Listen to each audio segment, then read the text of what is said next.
Hello everyone, this is Lisa Andrus, psychic medium and author, and this is your weekly oracle card reading for the week of September 15th to the 21st, 2014. And tomorrow is the first date that the pre-order, those of you that have been pre-ordering my book, Indigo Warrior, it comes out tomorrow, so I wanted to use the Indigo Angel Oracle cards by Doreen and Charles Virtue in honor of that fact. What you're seeing is the paper version, my first and only paper version that is out of it so far, but you will find both of those available on Amazon.com. And if you want to know any more about what an indigo is, either look at the book, or you can find on my website lisaandrus.com on the blog tab. There is a blog called What is an Indigo? Okay, but as always, I have pre-shuffled the deck and I have drawn some cards for the week. We had 3, which there was a 4th that wanted to come. That to me is the overlying theme of the week. Sometimes I feel guided to do that. It just pops out and I go with it. These are the Monday, Tuesday, Wednesday, Thursday, and weekend card from left to right, or in a traditional oracle card reading, past on the left, present in the middle, and future on the right. So let's see what this week has in store for us. It has compassion, and what I'm getting with this is that a lot of us are empaths.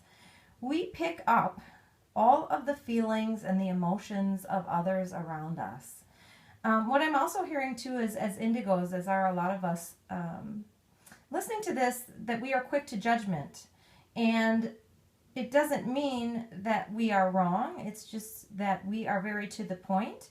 And this is saying that our sense of compassion, sometimes we need to have a little bit more compassion, or sometimes we have too much, and then we absorb the heavy feelings and energies of others. You know, there's a lot of chaos going on in this world right now, and some days we come home and we just feel like toxic, like crawling under the covers, or, you know, exhausted or sick, and we don't know why. And some of it is because we're just absorbing all of the negative energy out there. So a great practice is that I like to do is call on Archangel Michael to cut my cords and clear me out from head to toe. He's a go-to omnipresent angel that, you know, he's non-denominational as far as religion goes, but you can call on him to assist you with all of your needs. And I also just heard that he's also referred to as Saint Michael, and he wants that to be known. So if you're Catholic, I grew up Catholic and still consider myself Catholic, and I know that the saints are a big part of the Catholic religion, but you do not have to be Catholic to access or ask the angels for help, especially Archangel Michael, or if you'd prefer to call him Saint Michael. Okay, so here's what we have for the middle of the week, and it is self-care. I don't know about you guys, but I have been running myself ragged lately. A lot has been happening in my life. I'm going on vacation. I'm moving. My mother just had a heart attack. She actually ended up having another heart attack, so she had 2 heart attacks.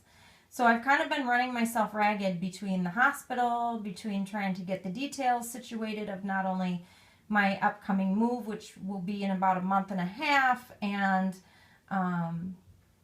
you know, trying to get the details of my trip straightened out, which will be this weekend. And for a while, I wasn't sure if I'd be able to take it. Now I'm looking forward to that, but you know how you get right before you go on vacation. And I feel like this weekend I woke up and just was on the go, go, go. And what they're saying is we need to each take moments for self-care.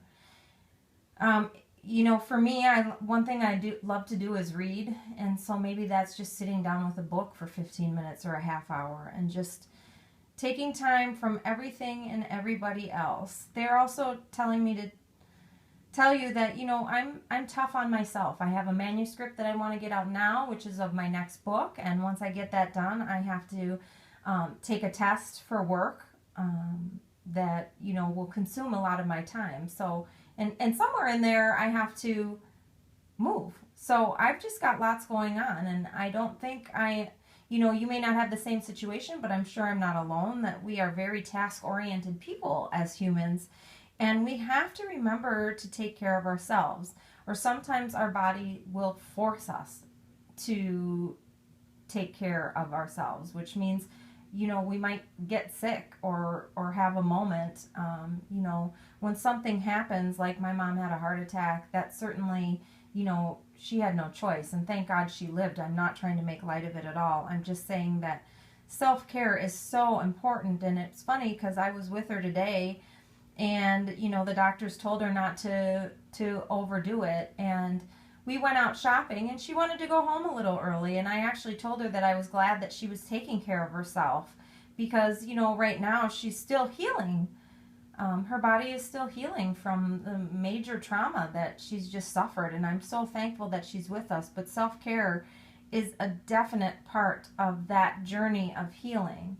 And even if you're in good health and you're busy, it's important to stop and take care of yourself in whatever way you feel you need to. Maybe it's just taking a nap, but self-care is important. Make time for it, even if you don't feel you have time for it, because it will do more good for you and everybody else around you than you know. Okay? Now for the weekend, we have pray. And it says, all of the indigo angel cards to me are just like the indigo, which is just very to the point. And just one word, pray. The power of prayer.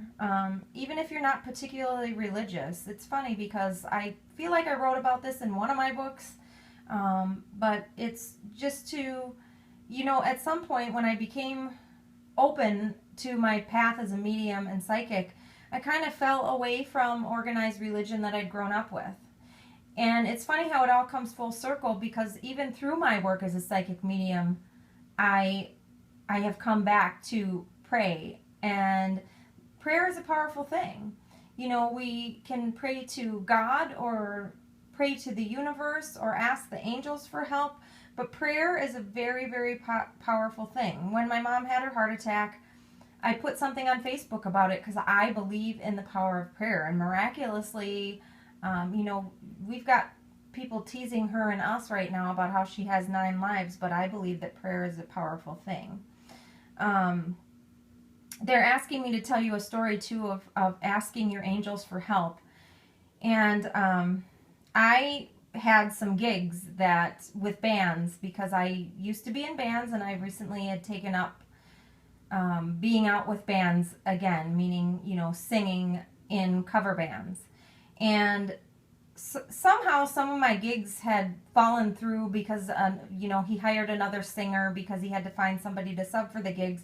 But I had gigs this weekend, and because of my mom's second heart attack, I kind of just asked my angels. I just said, I really, really would love your help with somehow not having to do those gigs.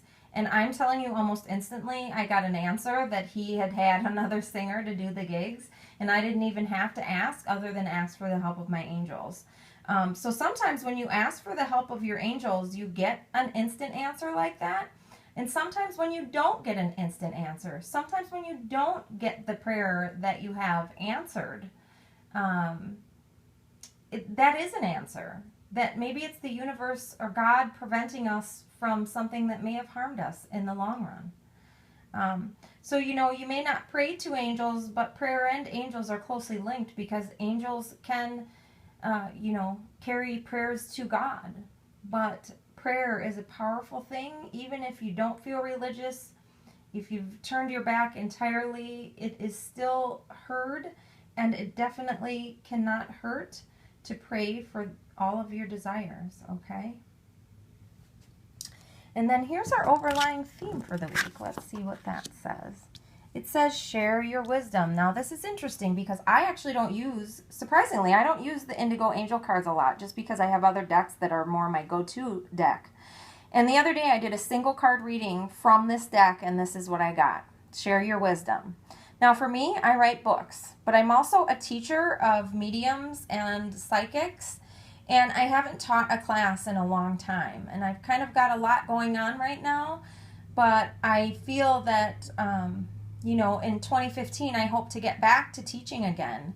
But I have put some of my wisdom in my books, and I feel like I was just writing, and I wrote something to the effect of, my metaphysical books have, both Gifted and Indigo Warrior, have done better than I thought they ever would so far, which is wonderful and humbling, and also says to me there aren't enough of us out there.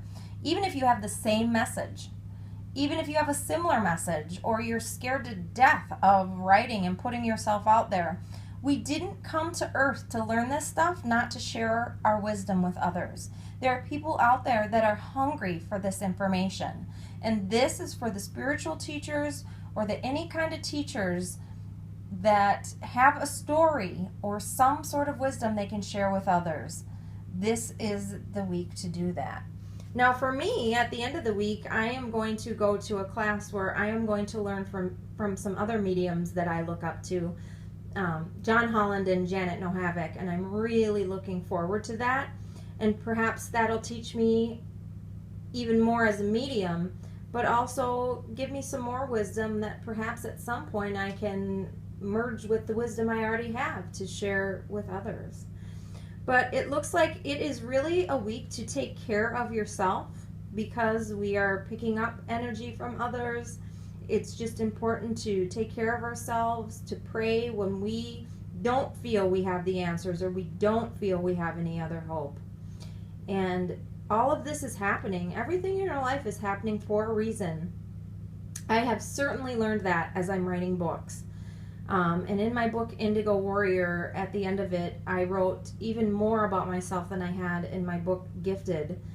And as I was surprising myself with all the information I was putting in there about my life that I normally don't share with others, my guides kind of said to me, Lisa, life is a play, and you are playing a role. And you went through some of this stuff so you could help others.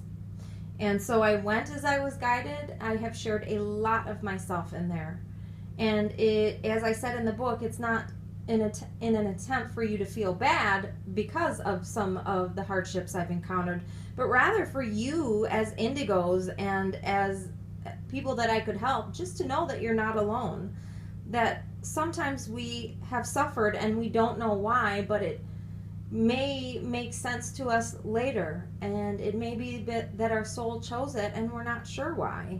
I have joked with one of my other peers in this business, saying that we joked about how, God must have a project plan up there, because we both kind of came from corporate America, and we're saying, there's got to be some sort of plan, and I sure as heck would like to know sometimes what some of the details mean that not even I can understand, because, we're all living our own life, and we go through our own lessons, and many of us are here to help others as well, but it doesn't mean that we understand all the difficult moments of our lives, nor do we have to. We just have to learn to take care of ourselves, to pray, and if it fits, to share our wisdom with others. I want to thank you guys for tuning in to me. I hope you have a wonderful week ahead. I love each and every one of you. I thank you for being on this earth with me, and I will talk to you again next week.